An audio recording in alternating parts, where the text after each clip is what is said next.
Sevan on My Skin by Maria Gunko for her column Outside In, published on July 15, 2025 on EVN Report. From the north, the bride was brought from the north, from the 1975 film Bride from the North, directed by Nurses Hovhannisyan. Summer in Yerevan, that time of year when the phrase hot hell becomes my common descriptor of lived reality.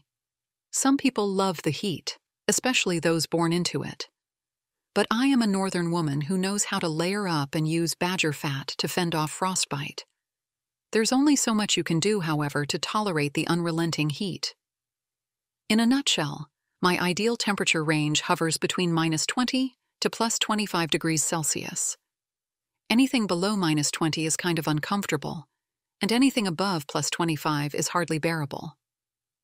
Each second half of the year, I develop a pleasant amnesia about Yerevan summers, yet here we are again. The thermometer climbs past 30 degrees Celsius. The sun transforms my beloved pink metropolis into a concrete oven, complete with melting asphalt garnish and the scent of overheated car engines. Every grandmother's warning about wearing a hat and every cosmetologist's instruction about sunscreen become a life-or-death survival strategy. During this season, along with other residents of Yerevan, I begin the annual pilgrimage to Lake Sevan. Now, it is not just a lake, but a promised land about 60 kilometers away and 2,000 meters above sea level. Leaving behind Yerevan's urban heat island and ascending into the mountains, the temperature finally drops. Not dramatically, we are not talking about the high north, but enough for the air to feel breathable again. I begin to understand why ancient peoples believed mountains were the dwelling places of gods with their divinely mild climate. But the real magic happens when you first catch sight of Sevan. There it is, stretching endlessly like a giant natural swimming pool. Welcome to the temporary climate refuge. The beaches, and I use that term loosely as we are talking about rocky shores, are packed with fellow climate refugees from the Ararat Valley. Children run about with the energy of prisoners suddenly released into a yard, while adults move with the cautious optimism of people who have been burned before, both literally and figuratively. And then comes the moment of truth, the plunge into Sevan's refreshing waters.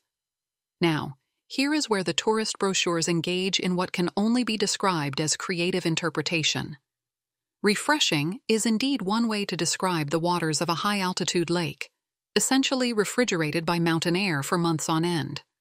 Another way might be, shockingly, bone-chillingly, soul-crushingly, put on your 7mm wetsuit cold.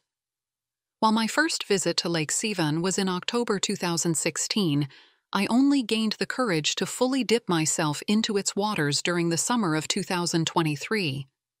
The memory of that moment is still as clear as Sevan's waters near Shorja. Having spent the morning baking in Yerevan's something above 35 degrees Celsius heat, I approached the lake with the confidence of someone who had clearly forgotten the laws of physics. The water looked so inviting, so perfectly turquoise and calm. The first step was pleasant, that is true. Cool water lapped at my ankles, providing relief from the heat that had been my constant companion for weeks. The second step was where reality caught up with me. The cold hit my shins, causing an involuntary gasp. But I proceeded. After all, how would I justify myself, after bathing in the Arctic Ocean, to shamefully retreat from dipping into Sevan? This was a battle between the hardened northern woman and nature, between the heat-addled brain and the mountain-chilled water. And I was determined to win it. However, by the third step, I was beginning to question my life choices. By the fourth, I was wondering if hypothermia was a legitimate concern in July. Though there was something beautifully masochistic about refusing to admit defeat, especially with my children watching from the shore. So, I pressed on, each step a small victory against the basic need for survival. Tiny, lyrical digression. I recently learned that humans don't have instincts, not in the strict sense of hardwired automatic responses. The reproductive instinct, Maternal instinct, survival instinct. We are missing all of that. A cat would never voluntarily leap off a cliff, and a mouse would never plunge into Lake Sevan. But I obviously could, and naturally did. How wonderfully evolved of us to be the only species capable of overriding millions of years of natural selection with a casual, hold my beer moment. It is almost as if consciousness came with a side effect of making us spectacularly bad at staying alive without constant deliberate effort. The moment of full immersion into Sevan was transcendent in the way that only complete shock can be. For a split second, I went into a total shutdown. No thoughts, no sensations, just the pure, unadulterated experience of being suddenly and completely refrigerated. Then came the revival. As my body adjusted to the new environment, something wonderful happened. The heat that had been building in my bones for weeks simply vanished. Thermal discomfort was replaced by bliss. I was cold, freezing cold. But it was a clean, honest cold that made perfect sense after months of artificial air conditioning and futile attempts to find shade in the declining tree cover of Yerevan's streets. The water, once I had stopped hyperventilating, revealed itself to be crystalline clear. I could see my feet on the rocky bottom, could watch small fish darting between the stones with the kind of energy that suggested they, too, were enjoying this cold paradise.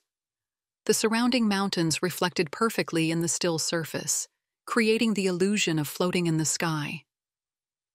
After about 15 minutes of determined swimming, because once you have committed to hypothermia, you might as well make it count, I finally emerged from the lake.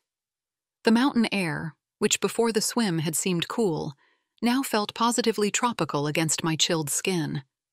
Every breeze was a warm caress, and the sun rays which I dreaded in Yerevan became a personal gift from the universe.